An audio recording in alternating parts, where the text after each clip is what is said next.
بسم اللہ الرحمن الرحیم۔ السلام علیکم بہنوں، بھائیوں، دوستوں، بزرگوں۔ آج سوالات اور جوابات کے سلسلے میں سوال ہے، کیا دودھ پینے والے بچے فرشتے اور جنات کو دیکھتے ہیں؟ بچے فرشتوں کو دیکھتے ہیں یا جنوں کو؟ اگر دودھ پینے والا بچہ کمرے میں خالی جگہ کو دیکھ کر ہنسے تو کیا اس کا مطلب یہ ہے کہ اس نے فرشتہ دیکھا ہے؟ یہ عام سوالات ہیں جو عام زندگی میں کیے جاتے ہیں۔ سب سے پہلے فرشتوں کو ان کی حقیقی شکل کے علاوہ کسی اور شکل میں دیکھنا ممکن ہے جس میں اللہ نے انہیں پیدا کیا ہے۔ یہ ثابت ہے کہ بہت سے صحابہ نے فرشتوں کو انسانی شکل میں دیکھا ہے، جیسا کہ ہم سے پہلے آنے والی امتوں میں بھی ثابت ہے۔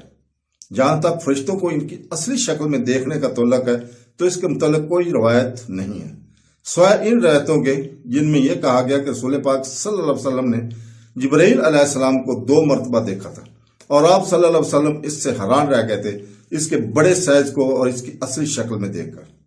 سیدنا حضرت عمر بن خطاب رضی اللہ تعالیٰ سے روایت ہے کہ ہم ایک دن رسول پاک صلی اللہ علیہ وسلم کے ساتھ تھے کہ ہمارے پاس ایک آدمی آیا جس کا لباس بہت زیادہ تھا، سفید، اور اس کے بال بہت کالے تھے، اور اس پر سفر کے کوئی اثار نہیں تھے، اور ان میں سے کوئی نہیں جانتا تھا کہ وہ کون ہے۔ وہ آیا اور رسول پاک صلی اللہ علیہ وسلم کے سامنے بیٹھ گئے، اپنے گھٹنوں کو آپ صلی اللہ علیہ وسلم کے سامنے رکھا اور اپنے ہاتھ آپ کے رانوں پر رکھے، اور اس نے کہا، اے محمد، مجھے اسلام کے بارے میں بتاؤ۔ اور رسول پاک صلی اللہ علیہ وسلم نے فرمایا، اے عمر، کیا تم جانتے ہو کہ وہ سائل کون تھا؟ تو حضرت عمر نے فرمایا کہ نہیں، اللہ اور اس کا رسول بہتر جانتے ہیں۔ آپ صلی اللہ علیہ وسلم نے فرمایا، یہ جبرائیل علیہ السلام تھے جو آپ کے پاس آپ کو دین سکھانے آئے تھے۔ سعید بن ابی وقاص رضی اللہ تعالیٰ سے روایت ہے کہ انہوں نے مسلم 2306 میں کہا ہے کہ احد کے دن میں نے رسول پاک صلی اللہ علیہ وسلم کے دائیں طرف دیکھا، اور اس کے بائیں طرف سفید لباس پہنے ہوئے 2 آدمی اس کے دفاع کے لیے سخت لڑ رہے تھے، اور میں نے انہیں ان سے پہلے یا بعد میں کبھی نہیں دیکھا۔ یہ 2 آدمی فرشتے تھے۔ سیوطی رحمت اللہ علیہ کہتے ہیں کہ امام نووی رحمت اللہ کہتے ہیں، اس حدیث سے ہم سمجھتے ہیں کہ فرشتوں کو دیکھنا صرف انبیاء کے لیے نہیں ہے، بلکہ صحابہ اور اولیاء اللہ کے قریبی دوستوں نے انہیں دیکھا ہے، اور انہوں نے صرف بدر کے دن ہی جنگ نہیں کی تھی۔ ایک اور مثال جبرائیل علیہ السلام کا مریم علیہ السلام پر زہر ہونا، اور ان فرشتوں کے بارے میں حدیث جو گنجے، کوڑی اور نابینا آدمی پر زہر ہوئی، اور دوسری صحیح عبارتیں ہیں۔ جنات کو ان کی اصلی شکل کے علاوہ کسی شکل میں دیکھنا بھی ممکن ہے۔ اس کی مثالوں میں درج ذیل شامل ہیں۔ ابو ہریرہ رضی اللہ تعالیٰ عنہ سے روایت ہے، مسلم 2187 میں رسول پاک صلی اللہ علیہ وسلم نے مجھے رمضان کی زکوٰۃ کی حفاظت پر مأمور فرمایا۔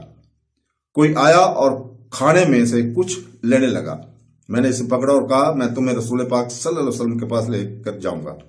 آپ صلی اللہ علیہ وسلم نے فرمایا، مجھے رہنے دو، میں محتاج ہوں اور میرے بچے ہیں، مجھے بہت ضرورت ہے، اور اس لیے میں نے اسے جانے دیا۔ حدیث کے آخر میں ہے، رسول پاک صلی اللہ علیہ وسلم فرمایا، اس نے تم سے سچ کہا حالانکہ وہ جھوٹا ہے۔ اے ابو ہریرہ، کیا تم جانتے ہو کہ تم پچھلی 3 راتوں سے کس سے باتیں کر رہے ہو؟ تو میں نے کہا نہیں۔ اس نے کہا، یہ شیطان تھا۔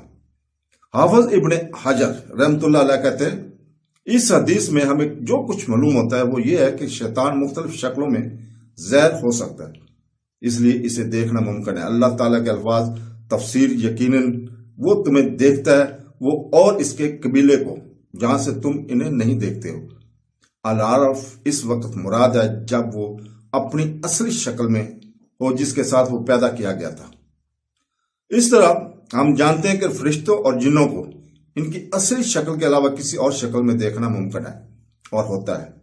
جہاں تک یہ تجویز کرنے کا تعلق ہے کہ صرف بچے ہی اسے دیکھ سکتے ہیں، ہمیں کسی متن کے بارے میں معلوم نہیں ہے جو اس کی بات کرتا ہو۔ یہ غیب کا معاملہ ہے، اور ہم اس کے بارے میں شاید کے علاوہ کچھ نہیں کہہ سکتے، اور اس کی تردید یا تصدیق کے لیے کوئی دلیل نہیں ہے۔ تو دوستو، اللہ تعالیٰ ہمیں قرآن اور حدیث پر چلنے کی توفیق عطا فرمائے۔ آمین ثم آمین۔ اللہ حافظ۔